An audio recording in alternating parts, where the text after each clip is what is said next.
In our first chapter of study that we are going to hit in trimester 2, we're going to be looking at segments that we can create inside of triangles and the relationships they have amongst the sides, the angles, and so on and so forth.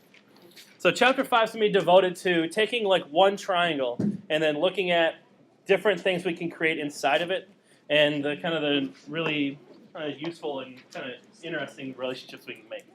The first segment we're going to look at, the first part inside of a triangle is called a midsegment. And its definition is as follows. A midsegment is a segment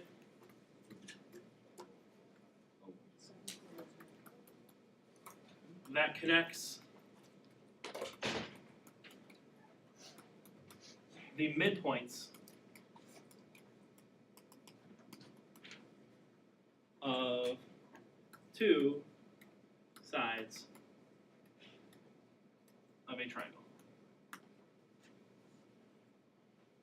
If you draw a triangle, you need to find their midpoints, and then you connect those things, connect the dots with them.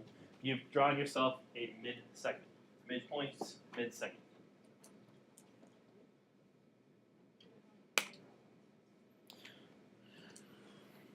Notice that we're connecting the midpoints. That means we're probably going to need to find the midpoints of the segment. What is a midpoint? What's a midpoint again? The point that's... What segment at? Absolutely. Okay. We're going to... you guys are going to work in groups of 2 right now. So look at that. How about that? Pretty neat. Paige, if you want to come up here, you're welcome. I've got 2 cases, 2 different triangles laid out for you. The triangle is OAB, and I've got 2 different coordinate pairs for each of those. What you need to do is between the 2 of you, we'll give you, say, 10, 15 minutes or so to go through and fill in these missing pieces. So finding some midpoints, finding some slopes, finding some lengths, all those fun things for case 1 and 2. So between the 2 of you, split it up. I don't care which one does 1, which one does 2. But find these missing segments. You have plenty of space to work over here. Leave case 3 blank for now. You have about 10 minutes. If you need a formula or so, I'll throw some up on the board. All right, let's fill our chart in. Those of you that did case 1, help me fill this out. Those of you that did case 1, help me fill this out. What was our midpoint? What was point D? Where's point D at? 0, 4. Okay, point E, where's point E at? 3, 0. 3 is 0. Okay, what's the slope of segment AB? 6 over negative 8. 6 over... No, you're lying. It's Which? Yeah. Oh, no, Three over the other negative way. 4. Negative. 3, 4. I got 4 over 3. I got negative 8 over 6. I got negative 4 over 3. I'll throw away for you, Dave. Yeah. AB, y2 minus y1, 8 over 6 should be 4/3. I got negative 1.3 repeater. That's right. Negative 4/3 or negative 1.3 repeating. Slope of segment DE. We should have gotten the same answer. Reduced. What was the length of segment AB? 10. And what's this length of segment DE? Okay.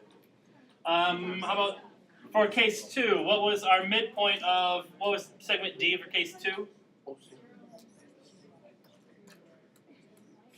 What was the midpoint of, what was E? 2.5. 0.0, excuse me. Slope. What was our slope? Negative 12 over 5. Or negative 6 over 2.5, which is DE as well. Negative 6 over 2.5, or Negative 12 over 5. multiply top and bottom by 2, get negative 12/5. Length of AB 13. and 6.5. So we get for like D. Oh. Oh, yeah, this is After looking at both of those, what do we notice about the slopes of AB and its mid-segment? The slopes are the same. Okay, both negative. And how about more importantly, The slopes are the same.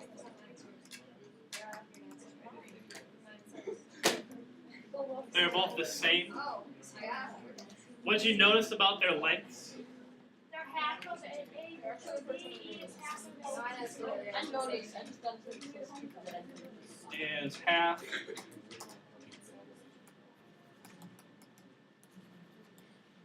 both negative. DE is half of it.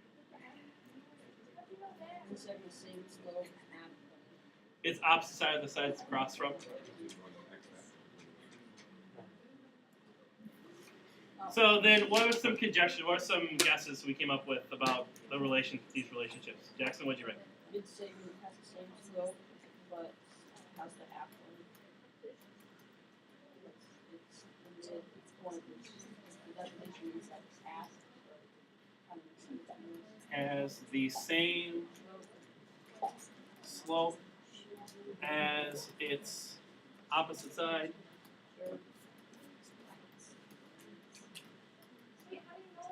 And we're just making a conjecture here. We're just making a guess based on our data. And is half the length. Mid segment theory. In order to claim, to be able to, in order to make sure that we can explain why this conjecture is true, we're going to look at a different style of proof today called a coordinate proof. Okay, we're not going to do a ton of them, but you should be aware it's a lot closer to an algebra proof. Like we're gonna use some formulas that we already know are true, and kind of generalize what we're doing. So as opposed to taking specific numbers, we're going to basically use variables in here. In order to do what's called a coordinate proof of this mid-segment theorem, we want to show two things. We want to show that the mid-segment is half of the length of the originals of its opposite side, and we also want to show that the slopes are the same, or two pieces. One way to prove this is to create what's called a general triangle. And we're going to do that and make our life really easy. We're going to kind of follow the pattern that was here and take a triangle. And on the coordinate plane, really easy place to draw a triangle would be to have one vertex right at the origin. And then let's make our coordinates such that we only have, in each coordinate pair, there's only one variable. So we don't have more than one. So we're going to put the other lengths of our triangle right on the axes. So we're going to make kind of general points here. Notice in A, I had it on the y-axis. I'll call this point 0, comma, I don't know, what letter you want to call this? Pick a letter. Letter.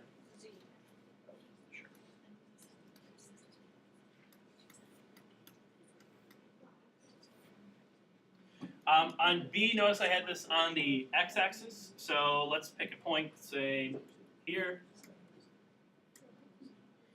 We'll call this something, comma, 0, and T. Sure.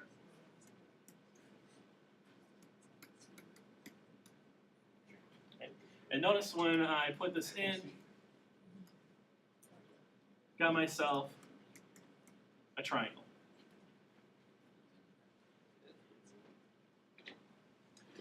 From here on out, I want to use some variables to find the rest of these. I'm going to find the midpoints of these segments in terms of the variables. I'm going to find the slopes in terms of the variables, and so on. I'm going to compare them. And if I'm lucky, we'll get the slopes of both this line and its opposite mid-segment will be the same, whatever it is. And if we're also lucky, we'll get that their lengths, whatever they happen to be in terms of the variables, are the same as well. I'm going to actually do one further trick. Rather than going with Z and T to make life easier down the line, this is from me having done this before, is instead of going with Z, for the original segment, I'm going to go with twice of z. And you'll understand why we're doing this in just a second. That looks like Z. I know, that's why there's a bar in between. I'm going to call this twice of t. And as we do this, you'll kind of figure out why I did that rather than. You get like the half. So our first one was find the midpoint of segment OA. What's the midpoint of this segment? Now we could use the midpoint formula, It's just 0Z. or we could find half of the distance. So what is the, sure. The midpoint should be what? 0, 0, the x-coordinate, what's the average of 0 and 0? 0. 0, if I add 0 and divide by 2, I get 0. Okay, what's the y-coordinate? We get by adding the y's and dividing by 2. So if I add 2z to 0, what do I get? 2Z. And what's 2z divided by 2? G. Just whatever that happens to be. This point D is 0, 1z. That's.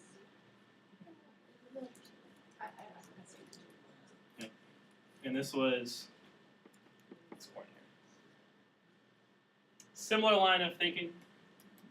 If I do find the midpoint of this segment, I'll add the x's. 0 plus twice of t divided by 2, just one of them.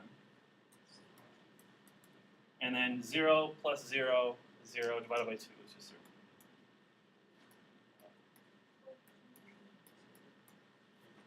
And we could have, and hopefully you noticed that we could have just went with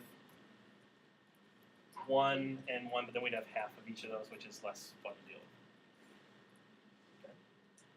What's this? Let's find the slope. Let's prove the first part here. So now that we have this in place, what's the slope of this side? How do we find slope? Y2 minus Okay, so our 2 points are here. Well, how about we go 2z minus 0?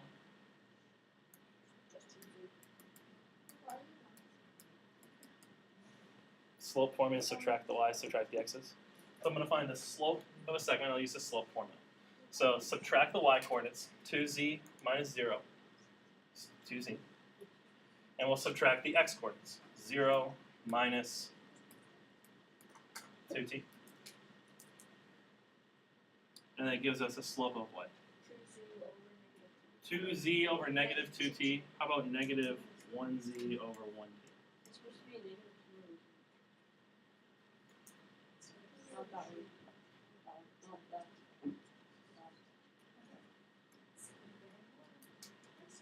How about I just do this? Hey, don't worry about it. That was useless. Oh. How about the slope of DE? What's the slope of our mid segment? DE. Subtract the y's. Same thing. Subtract the y's. Z minus 0. 0 minus t. Look at that.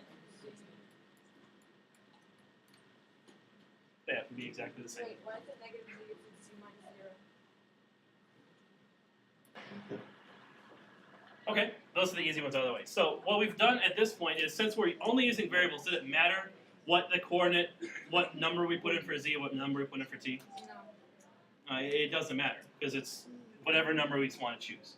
So by doing this, by this simple exercise, we've shown that no matter what coordinates you choose for z, for the originals, the mid-segment always has to have the same slope, which is the first part of our mid-segment conjecture. Well, now the more fun part is where I find the lengths. Well, we can do this. We can do this. Okay, let's find the lengths. Let me erase this word so I get some more room to go. Let's find the lengths of each two. What are we hoping that? How are we hoping that these two boxes compare to each other? The bottom one's half. We're hoping that this one is half of whatever this is. Okay, let's see what we get. We're finding length, so we got to use distance formula at this point. Oh, this is gonna be super awesome. Oh, I mean, that's gonna be so much fun. Okay, let's see, distance formula. Let's find the length of segment AB. the length of AB says let's take subtract the x's and square them. So 0 minus t. Excuse me. 0 minus 2t squared plus 2z minus 0 squared.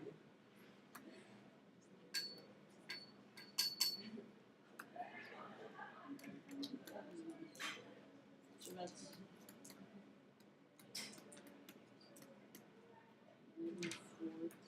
So we get, what was this end up? We get negative 2t times negative 2t. What's a negative times a negative? Positive 4t plus, what's 2z? Wait,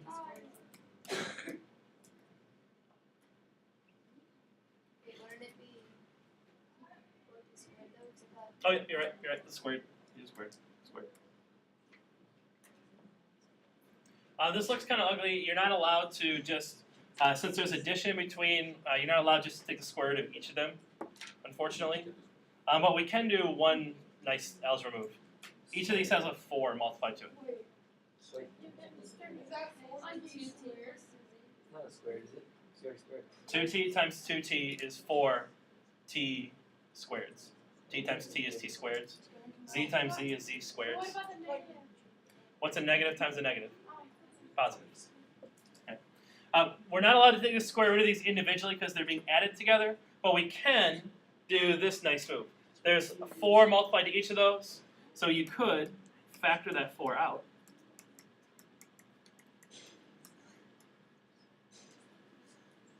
You're allowed to factor this 4 out, and you can break up a square root if there's a multiplying in between. So I have 2 things multiplied together. So I have, you could write this as, say, square root of 4 times the square root of t squared plus z squared. And what's the Wouldn't it just be 4 times and what's the square root of 4? 2. 2. So it's 2 times t times 2 times this junk. T squared plus z squared. Okay. So couldn't you This just- stuff's there, but the biggest point of this is that we have the square root of 4, which is twice of whatever this stuff is. We agree? Wait, why can't it be 2 times t plus We haven't got that far yet. Okay, so this thing's what, 2 roots of t squared plus z squared. And if we're lucky, let's check it. You just want to get the square root of t squared. We're going to try the distance formula on D and E, and if we get just square root of t squared plus z squared, we win. We did it. We're right. Our conjecture was true. If it's not, then we're in trouble. Then we have to make a new conjecture. So hopefully we get lucky. Okay, D and E. Distance of DE. Distance of DE should be the square root of, subtract the x's, 0 minus t, plus subtract the y's, and square them. What's negative t times negative t? 2t. Not 2t. T squared, sorry. Positive t squared. Negative times a negative is a positive. T times t is t squared. What's z minus 0 is z. What's z squared? Z squared. Hey, we win. Is this half of this? Yes. Yeah, hey, we win. Square root of t squared plus. This, even though this looks incredibly ugly, these two are only off by a factor of 2. The top one is just twice whatever this junk is. Plug in 2 numbers plug in these 2 numbers, whatever they happen to be for your triangle, and you get twice. It's exactly half of whatever this quantity was. Our mid segment is half of whatever the opposite segment is. It looks ugly, but it's the same except for a factor of 2. Okay. So a mid segment, or our mid segment theorem, which we have actually just proven is the following, is just that conjecture. The mid segment theorem simply states that a mid segment in a triangle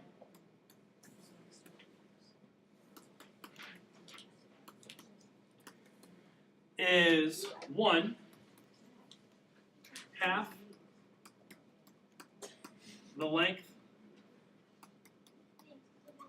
of its opposite side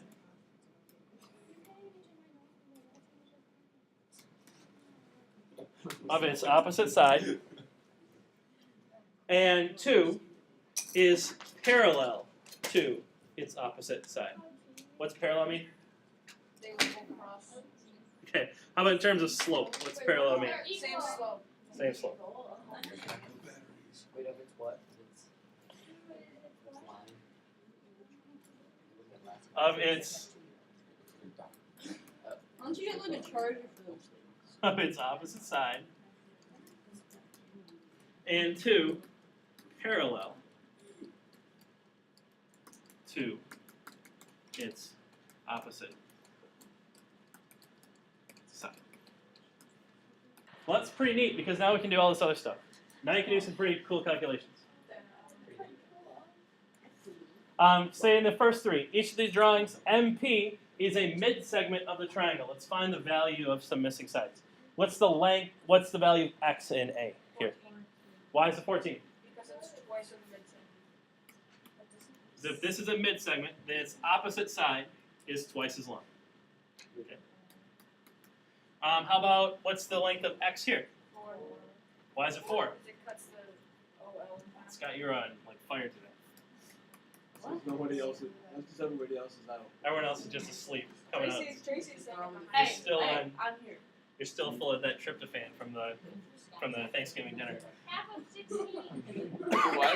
What's C? What's X? Hey, Now you wake up. Now I will write down. Good. It's got the, we gotta bring back. How about this last guy here? I'd rather say In triangle DEF, EJ is congruent to JF. EJ is congruent to JF. FK is congruent to KD. And DG is congruent to GE. Side. Okay. Side. So let's make the following 3 calculations. Actually, the following 3 statements. Let's see. GJ is parallel to what side? Yeah. I don't know how you call that. Why is JG parallel to DF? This JG is mid-segment. The mid-segment is parallel to its opposite side. Yeah, wait, I know that. It's the mid-segment theorem. JG is a mid-segment of this triangle. How do we know? Well, is G a midpoint? Stop. Don't even ask. Yes. Yeah, G is clearly a midpoint. It divides this segment in half. J is also clearly a midpoint. A mid-segment connects 2 midpoints in a triangle. So this must be a mid-segment. So therefore it's parallel to its opposite side, which is DF. Let's see, EJ. EJ is congruent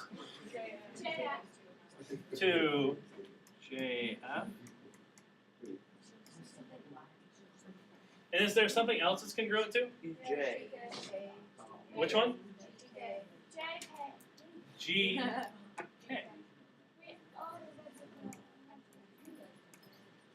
It must be congruent to GK. Why is this got to be congruent? What do you know about the relationship of a midpoint, of a mid-segment and its opposite side? They're not the same. It's half of it. They're the same slope and they're half as long. Notice that J is a midpoint. J has divided this segment into 2 equal parts. So this part's the same as this part, and this one is half as long as this one, so it's the same as those 2. JK is congruent to both EJ and JF. Correct. And yes. And DE is parallel to which? JK. Perfect.